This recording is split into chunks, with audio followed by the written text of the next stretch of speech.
আজকের যে ঘটনা ঘটেছে একদম প্রথম থেকে শেষ পর্যন্ত আমি নিজে স্পটে ছিলাম, আপনারা নিজেও আমাদেরকে দেখেছেন। আজকে আমরা শান্তিপূর্ণভাবে আমাদের পূর্ব নির্ধারিত কর্মসূচি, আমাদের বিক্ষোভ মিছিল নিয়ে আমরা জাতীয় পার্টির কার্যালয়ের পাশ দিয়ে আমরা পল্টন পর্যন্ত গিয়েছি, পল্টন মোড় পর্যন্ত। আমাদের মিছিলের একদম শেষ প্রান্ত যখন জাতীয় পার্টির পাশে, তখন একদল জয় বাংলা বলে, ধর ধর বলে আমাদের উপর ইট পাটকেল নিক্ষেপ শুরু করেছে। তখন আমাদের সভাপতি আমাদের নেতা কর্মীদেরকে কোনো প্রকার উস্কানিতে পা না দিয়ে আমাদের মিছিল নিয়ে আমাদের কার্যালয়ে ব্যাক করার পরামর্শ দিয়েছে। আমরা যখন মিছিল, রাশেদ ভাই সহ আমরা যখন মিছিল ঘুরে যাচ্ছিলাম, তখন আবারও আমাদের সেনাবাহিনীর এক পাশ থেকে ইট পাটকেল নিক্ষেপ শুরু করেছে। আমাদের রাশেদ ভাই নিজেও ওই ইট পাটকেলে আহত হয়েছে।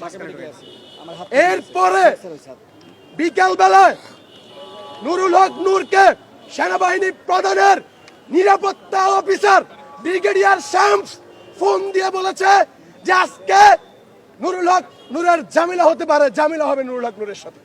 আবারও বলছি, সেনাবাহিনীর নিরাপত্তা অফিসার ব্রিগেডিয়ার শামস এই হামলা হওয়ার আগে আমাদের সভাপতি ডাকসুর বিপি নুরুল হক নূরকে ফোন দিয়ে বলেছে আজকে তার ঝামেলা হবে, তাকে থ্রেট করেছে।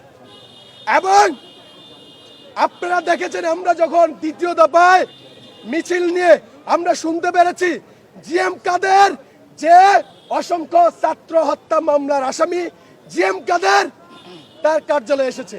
আমরা দ্বিতীয় দফা যখন মিছিল নিয়ে তাদের কার্যালয় অতিক্রান্ত করেছিলাম, তখনও আমাদের কিছু নেতা কর্মী ওই জাতীয় পার্টির কার্যালয়ের সামনে অবস্থান করে সেনাবাহিনী এবং পুলিশকে বারবার জিজ্ঞেস করছিল যে আপনারা কেন একজন হত্যা মামলার আসামিকে গ্রেপ্তার করছেন না, কেন আপনাদের সামনে দিয়ে একজন হত্যা মামলার আসামি সংবাদ সম্মেলন করতে আসে বা অফিসে আসে। এই বিষয়গুলো নিয়েই মূলত স্লোগান হচ্ছিল, জিএম কাদেরকে গ্রেপ্তারের জন্য স্লোগান।